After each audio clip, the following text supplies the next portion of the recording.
नमस्कार विद्यार्थी मित्रों, आज मैं आपको कक्षा 8 विषय सामाजिक विज्ञान प्रथम सत्र में प्रकरण नंबर 3 भारत का संविधान की चर्चा करूंगी। तो बच्चों आइए हम चैप्टर की ओर आगे बढ़ते हैं। तो बच्चों, हेली, प्रियांशी और सचिन अपने माता पिता के साथ टीवी में वर्ल्ड कप 2011 की फाइनल मैच देख रहे थे। भारत श्रीलंका के बीच रोमांचक मैच चल रही थी।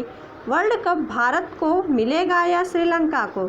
श्रीलंका का स्कोर देखने पर भारत के लिए जितना कठिन लग रहा था, परंतु कप्तान महेंद्र सिंह धोनी की अच्छी बैटिंग के कारण भारत जीत गया। सभी जगह विजय का वातावरण बन गया। टीवी में यह देखकर हेली बोलने लगी, मम्मी, इसके पहले इंग्लैंड और भारत के बीच मैच टाई हुई थी। मैच का टाई होना, इसका अर्थ क्या? नीता बहन कहने लगी, हेली, क्रिकेट जैसे लोकप्रिय खेल के लिए ICCA ने खूब ही व्यवस्थित नियम बनाए हैं। मैच का टाई होना अर्थात मैच में दोनों टीम के एक समान रन होना। फुटबॉल, हॉकी, कबड्डी जैसे खेलों में भी नियम यह होते हैं। एक खेल में इतने व्यवस्थित नियम हो तो इतने बड़े देश की व्यवस्था सुचारू रूप से चलानी हो तो नियमों की आवश्यकता तो पड़ेगी। तो बच्चों, संविधान की जो प्रस्तावना है उसमें क्या लिखा गया है? तो हम भारत के लोग भारत को एक सार्वभौम, बिन सांप्रदायिक, समाजवादी, लोकशाही गणतंत्र बनाने के लिए तथा उनके सभी नागरिकों को सामाजिक, आर्थिक और राजनीतिक न्याय, विचार, वाणी, मान्यता, धर्म और पूजा की स्वतंत्रता, प्रतिष्ठा और अवसर की समानता तथा व्यक्तित्व के गौरव और राष्ट्र की एकता और अखंडता के लिए भाईचारा बढ़ाने का दृढ़ संकल्प करके हमारे संविधान सभा में आज 26 नवंबर 1949 के दिन इस संविधान को अपना रहे हैं और स्वयं को समर्पित करते हैं। तो बच्चों, ये क्या है? संविधान की प्रस्तावना, जिसको आप आमुख भी कह सकते हो। और इसी के ऊपर जो है हमारा संविधान जो है वो टिका हुआ है। तो संविधान की प्रस्तावना किसी भी देश का शासन चलाने के लिए बनाए गए नियमों के व्यवस्थित संग्रह को संविधान कहा जाता है।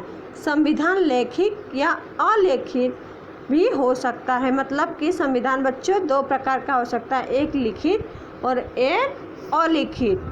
हमारे देश के संविधान की शुरुआत भूमिका से होती है। भूमिका अर्थात बच्चों प्रस्तावना से। हमारे देश का संविधान कहाँ से शुरू होता है? तो प्रस्तावना से शुरू होता है। अब भारत का संविधान किस तरह निर्मित हुआ, इसके बारे में हम पढ़ेंगे। तो बच्चों, भारत का संविधान जो कि लोकशाही, समाजवाद, धर्मनिरपेक्षता तथा राष्ट्रीय अखंडता तथा राष्ट्रीय लक्ष्यांकों का आधार स्तंभ है। भारत के स्वतंत्र होने के साथ संविधान सभा पूर्ण रूप से स्थापित हुई। संविधान सभा ने 9 दिसंबर 1946 से अपना कार्य करना शुरू किया। संविधान सभा में विद्वान नेताओं का एक विशिष्ट समूह था। इन नेताओं की दृढ़ दृष्टि तथा राजनीतिक दृष्टि संविधान में समाविष्ट होती है। जवाहरलाल नेहरू, डॉक्टर राजेंद्र प्रसाद, सरदार पटेल, मौलाना अबुल कलाम आज़ाद, श्यामा प्रसाद मुखर्जी, सरदार बलदेव सिंह जैसे नेताओं ने मार्गदर्शन दिया।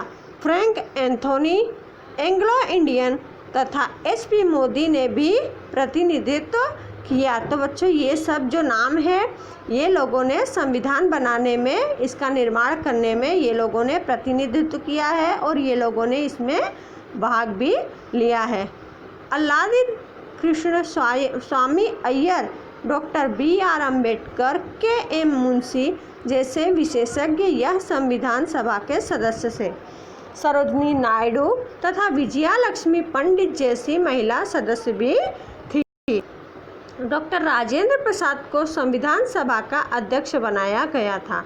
संविधान सभा को कानून तैयार करने के लिए कानून समिति बनाई गई थी, जिसके अध्यक्ष डॉक्टर भीमराव अंबेडकर थे। संविधान सभा को 2 वर्ष 11 मास 18 दिन में 166 बैठक हुई, जिसमें 26 नवंबर 1949 के दिन संविधान सभा में सम्मति प्रदान की, जो 26 जनवरी 1950 से लागू हुआ। तो बच्चों, ये जो चित्र दिए गए हैं, मौलाना आज़ाद, डॉक्टर भीमराव अंबेडकर, डॉक्टर राजेंद्र प्रसाद, सरोजिनी नायडू, कन्हैयालाल मुंशी, जवाहरलाल नेहरू, सरदार पटेल, अलादि स्वामी कृष्ण अय्यर, ये सब जो है संविधान के निर्माता गिने जाते हैं।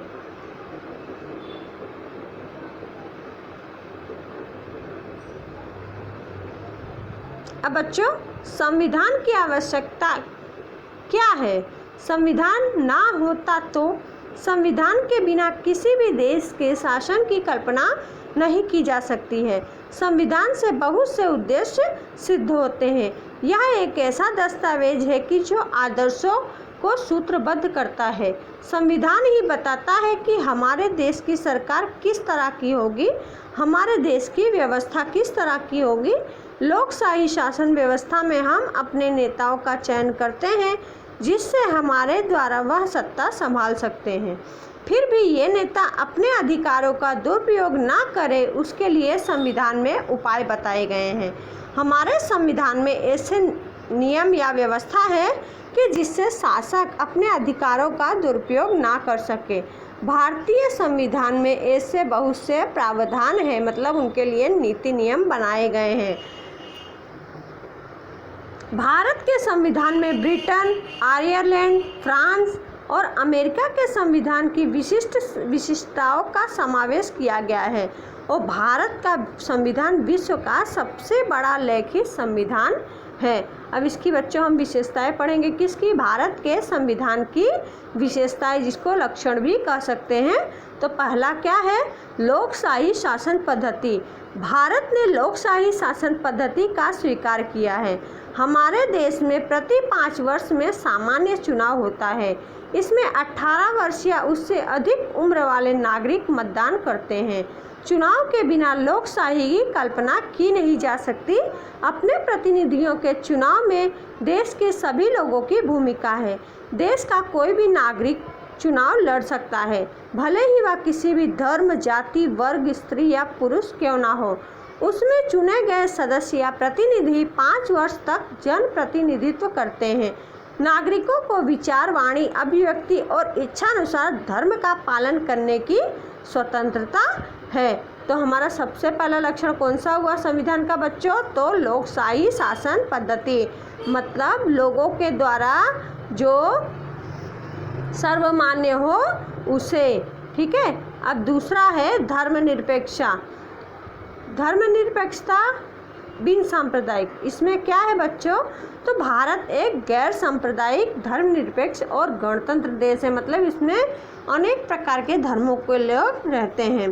गैर सांप्रदायिक अर्थात देश का शासन किसी संप्रदाय या धर्म की मान्यता के आधार पर ना चलना। संप्रदाय के आधार पर एक या दूसरे नागरिक के बीच भेदभाव या पक्षपात ना किया जाता हो। प्रत्येक नागरिक को अपने धर्म का पालन करने, मान्यता रखने और उसका प्रचार करने की स्वतंत्रता है। गणतंत्र किसे कहेंगे बच्चों? तो गणतंत्र अर्थात लोगों के पास से प्रत्यक्ष या परोक्ष रूप से सत्ता प्राप्त करने वाली सरकार। अपनी राज्य व्यवस्था में हमने गणतंत्र लोकशाही को स्वीकार किया है, अर्थात हमारे यहाँ राज्य व्यवस्था विशिष्ट अधिकार रखने वाले किसी भी वर्ग के हाथ में नहीं, परंतु राजतंत्र के सभी पद, धर्म, जाति या स्त्री पुरुष के किसी भी भेदभाव के बिना किसी भी नागरिक के लिए हैं। तो बच्चों ऐसा क्यों कहा जा सकता है? तो एक उदाहरण द्वारा समझें कि ठेला चलाने वाला मजदूर या साग सब्जी बेचने वाली बहन भी गांव की सरपंच बन सकती है। उसे भी गांव के सरपंच बनने का अधिकार है। मकान बनाने वाला कड़िया मंजी भाई विधानसभा का चुनाव लड़े और चुनाव जीतकर विधायक बन गए। ये भी हो सकता है बच्चों। मतलब कि जो संविधान है इसमें किसी भी प्रकार का भेदभाव नहीं है, ना ही धर्म के आधार पर, ना ही जाति के आधार पर, ना ही स्त्री पुरुष के आधार पर।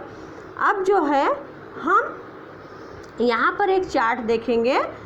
केंद्र सरकार, तो केंद्र सरकार अर्थात बच्चों कि भारत जो है, भारत देश की राजधानी क्या है? दिल्ली। तो हमारी केंद्र सरकार क्या हुई? तो दिल्ली। तो केंद्र सरकार में जो होता है अध्यक्ष पहला, उसे क्या कहा जाता है? राष्ट्रपति। फिर उसके 3 विभागों में बांटा जाता है। एक विधायिका जिसको संसद कहते हैं, कार्यकारिणी समिति जिसमें मंत्रिमंडल का समावेश होता है, न्यायतंत्र मतलब सर्वोच्च न्यायालय, यह आप जानते हो। संसद के 2 भाग हैं, लोकसभा और राज्यसभा। कार्यकारिणी समिति जो है, कार्यकारिणी समिति उसमें कौन कौन है? तो प्रधानमंत्री, मंत्रिमंडल है। और न्यायतंत्र में सर्वोच्च न्यायालय जिसको आप सुप्रीम कोर्ट कह सकते हैं।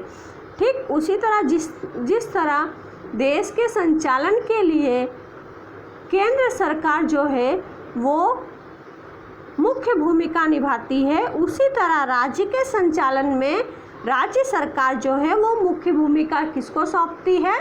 तो राज्यपाल को। देश के संचालन में मुख्य भूमिका किसको सौंपी जाती है? राष्ट्रपति को।